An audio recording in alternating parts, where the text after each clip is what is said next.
Joining us now is Nicolle Wallace. Before becoming my beloved colleague here at MSNBC, Nicolle, of course, was White House Communications Director. She knows how this kind of crisis should be handled, at least from a communications perspective. She also has a brand new podcast. It's called The Best People, where Nicolle interviews some of the top minds and thinkers in the country about how to handle this moment we're living through right now. She also talked to me on the podcast for some reason. I'm not sure how I snuck in. The podcast just launched today. It's already #1 on Apple Podcasts.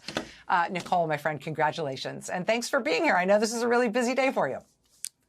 Thank you so much for having me. I've never used Mike's shot. This is where my husband usually in, so I'm sitting in his chair. So thank you for having me. I will say Mike sort of won Most Improved Award. Remember when he first started doing remote shots during COVID? It always looked like he was being held hostage. You know what I mean? Like he really managed the I'm here against my will thing. And gradually, I think you kind of dressed him up and gave him some stuff that made it look like he didn't need rescuing. You know, I stayed out of it completely, so he deserves all of the credit. Very good. Nicolle, I wanted to talk to you about this this Ukraine drone story, just because, I mean, I feel like you're one of my friends who understands how my brain works on this sort of thing. I think your brain works in sort of the same ways. Like, it is an incredible war story about Ukraine's capability and their resilience and their creativity and the way they have just done this, you know, like David versus Goliath. They've accomplished things that nobody thought they could, but it also does have international strategic implications for every country in the world that's kind of in Russia's position in terms of thinking about its own defenses, thinking about its own nuclear deterrence. I wondered what your reaction was when you learned about that story this weekend. Well, I mean, the idea that we're flying blind is so terrifying, but we only think of it in the context of flying blind vis-a-vis our adversaries. And it's difficult in this context to even make clear which side is our adversary, right? But I think we had a similar reaction to Trump's ambush of Zelensky in the Oval Office. But one of the things that has taken a minute to reveal itself is just how blind we would be to how Ukraine would respond and how Ukraine would proceed. And I think there are a lot of things that we have to reevaluate and change the conventional wisdom. The idea that Ukraine is the underdog is still correct, but the idea that Ukraine will not score massive victories in this war and do massive damage to Russia that will also have implications to our national security was probably an erroneous assumption. The idea that Trump aligned us with Russia is something that the world is still sifting through. But the fact is we are flying blind, and that is terrifying vis-a-vis Ukraine and Russia. It's terrifying vis-a-vis China and the tariffs. It's obvious that we have no idea what's happening inside China and their economy, and we have no idea what's happening inside Ukraine and Russia and the war there. And that is probably the larger, scarier national security piece of what Trump has accomplished in 130 days. Yeah. And, you know, it's interesting. I feel like for me, this was a great, humbling reminder that as much as we focus on what's going wrong in our own government and what's going wrong in our own country because of this, you know, fundamentally incompetent and malicious government that we've got, the rest of the world is continuing not just to react, but to innovate and adjust and to move on without us. And to have somebody somebody in a country as powerful as ours realign us so that we're an ally of Russia and the rest of the world now still allied with the rest of the free world now still allied with Ukraine gets to adapt to that and gets to adjust to that and gets to build their own strength and capability with essentially seeing us as an adversary rather than an ally, let alone a protector.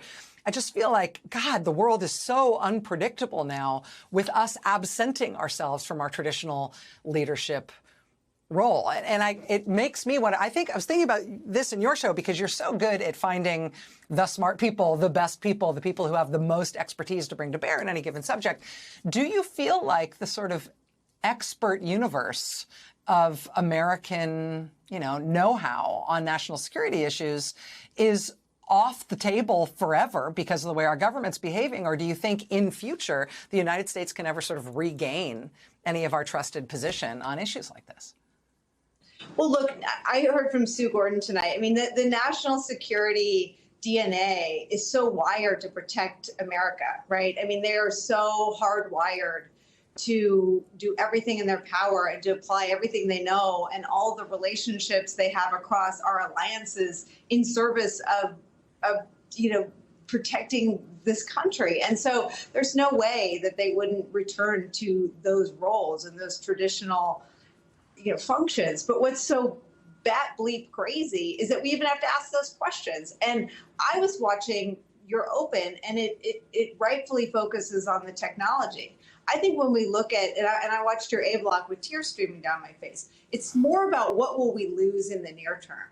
And what will we lose in terms of our standing in the world when you see a government so distant from its own people? I mean, as you said on the immigration story, as is true on the tariff story, which I spent a lot of time on today, Trump is moving the country away from what the people want it to be.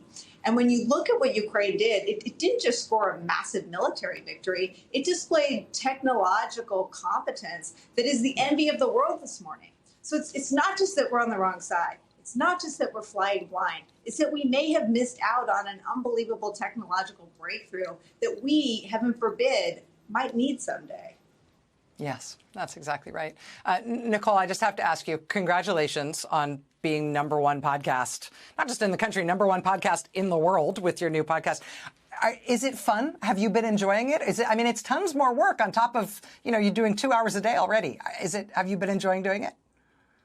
Well, you podcast people make it look so easy, and the whole I can do it in my thing is a total head fake. It is not easy because you can wear your sweatpants.